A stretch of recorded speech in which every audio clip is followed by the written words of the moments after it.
I get it when you're trying to upgrade your home office or give the kids a solid workstation for school. The line between just a little faster and a waste of money feels razor thin. You've probably spent an hour scrolling through endless specs sheets, wondering if a tiny desktop can actually keep up with the kind of multitasking you do daily. You might be thinking, will this little box even fit under my monitor stand? Will it stay quiet enough not to become a background buzz? And can I actually get any real speed out of it, or am I just paying for a fancy nameplate? Link is in the description if you want to check the product details on Amazon, and I'm going to walk through what matters most before you decide to click that buy button. First off, the ThinkCentre Neo 50Q is one of those tiny PCs that tries to squeeze desktop-class power into a footprint that's smaller than a coffee mug. At just under 5 inches tall, it slides into the space behind a monitor or even onto the back of a TV stand. That's the kind of real estate win you want if you're dealing with a cramped desk or a living room setup where every inch counts. The size alone makes it a compelling alternative to a bulky tower, but the size also introduces some trade-offs that you need to be aware of. Performance is where the Neo 50Q tries to punch above its weight. The 13th Gen Intel Core i5-13420H is an 8-core hybrid processor that's technically the same chip you'd find in many modern laptops.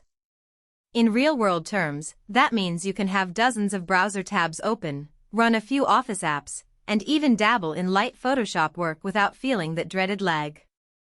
I tested it by loading a full Microsoft Teams meeting, a spreadsheet with thousands of rows, and a background video conference all at the same time. The system kept up, with load times that felt almost instantaneous, thanks in large part to the 1 TB PCIe NVMe SSD. Booting from a cold start took about 8 seconds, and launching large Excel files was noticeably quicker than on my older desktop that still runs a HDD. The 32 GB of DDR5 4800 RAM is another big plus. Most people buying a mini PC in this price range settle for 8 or 16 GB and end up feeling cramped when they start to push the machine. With 32 GB, you have enough headroom for heavy tabbing, moderate video editing, and even a couple of virtual machines if you're a developer who needs to test across different environments. The memory runs at the full DDR5 speed, so you won't see the bottleneck that can happen with slower RAM modules. Now, let's talk about graphics. The machine uses Intel UHD graphics, which isn't going to replace a dedicated GPU for gaming or heavy 3D rendering, but it's perfectly adequate for dual-monitor productivity.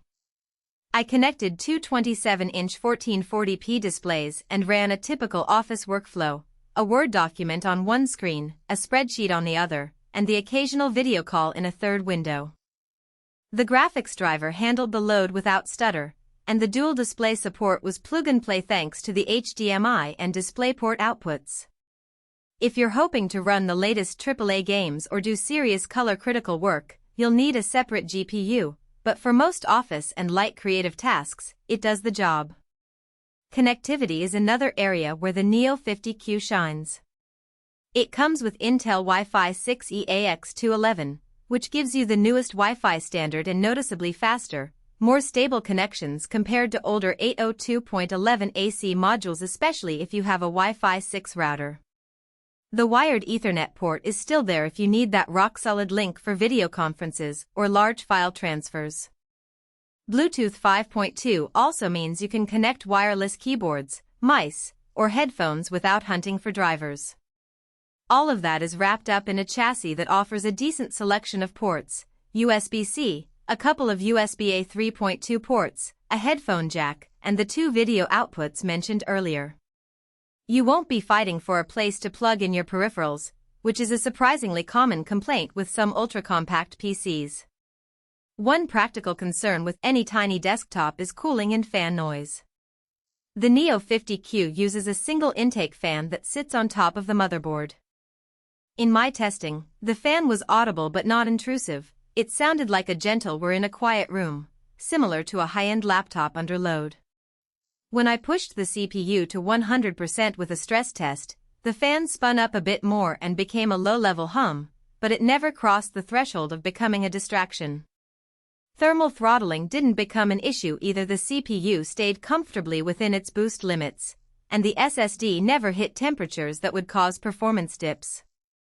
If you plan to keep the box in a closed cabinet, give it a sliver of ventilation, otherwise, the cooling system is sufficient for the intended workload. Upgradability is where the Neo 50Q starts to feel a bit restrictive. The RAM is soldered onto the board, so you can't add more later. The SSD is a